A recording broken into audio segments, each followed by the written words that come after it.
যারা তোমরা বিগিনার্স তোমরা এইভাবে রেডি করতে পারো, তাহলে তোমাদের জন্য খুব ইজি হবে। এবার এইটাকে সমানভাবে বিছিয়ে নেব। 1/2 ইঞ্চি তুলব আর এইভাবে ফোল্ড করব, জাস্ট এইভাবে ফোল্ড করবো। এবার কিছুটা আমাকে আয়রন করে নিতে হবে।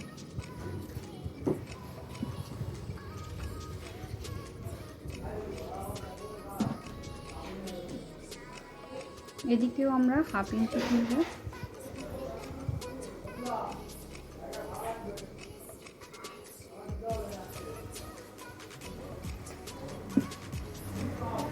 ফোল্ডগুলোতে আমি পিন করে নিচ্ছি।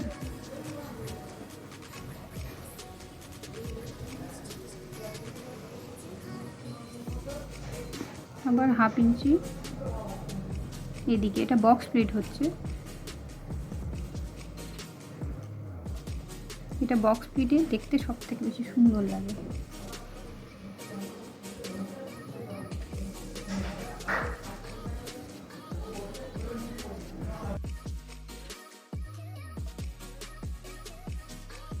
প্রতিবারই এভাবে 1/2 ইঞ্চি তুলব আর এইভাবে পিন রাখবো, আর এটাকে সুন্দর করে কেটে আয়রন করে নেব। এই আয়রনটা করলে কি হবে, এই প্লিটগুলো আর নষ্ট হবে না, প্লিটগুলো সুন্দরভাবে থাকবে রেডি হওয়া পর্যন্ত। এইভাবে পুরো প্লিটগুলোকে আমাকে রেডি করে নিতে হবে। মোটামুটি 1 ইঞ্চির প্লিটগুলো হবে।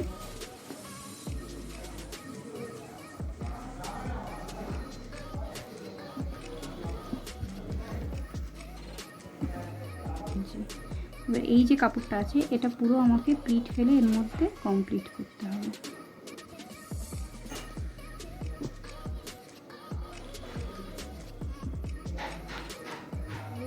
এইভাবে প্লিটগুলো ফেলার পরে এখানটায় মিলিয়ে নিতে হবে। এই দেখো, এই যে 1 ইঞ্চি আছে, এই 1 ইঞ্চি কাপড় আমার এক্সট্রার পরে এই যতদূর আমার প্লিট এসছে ততদূর প্লিট ফেলবো। সেমভাবে এদিকের কাপড়টাতেও প্লিট ফেলতে হবে, এই 1 ইঞ্চি রেখে বাকি কাপড়টাতে প্লিট ফেলতে হবে, কারণ 1 ইঞ্চি আমাদের এক্সট্রা। এবার এটা কিভাবে রেডি হয়ে কীরকম লাগছে সেটা তোমাদের দেখাচ্ছি। বটমে এরকম পেস্টিং দিয়ে বেল্ট বানাতে হবে, আর বক্স প্লিটে এই লুকটা আসে।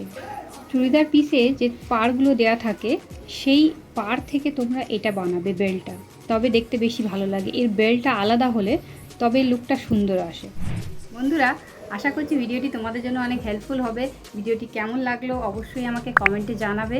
আর এই আফগানি সালোয়ার খুব বেশি কমফোর্টেবল, এই গরমের সময় তো এর থেকে কমফোর্টেবল আর কিছু হয় না। তোমরাও তোমাদের কাস্টমারকে সাজেস্ট করো আফগানি সালোয়ার পরার জন্য। এটা অফিস ওয়্যার বলো বা আমরা যেরকম সারাদিন বাইরে থাকি, আমাদের জন্য Afghani salwar is the best. তাহলে আজ এই পর্যন্ত, বাই বাই।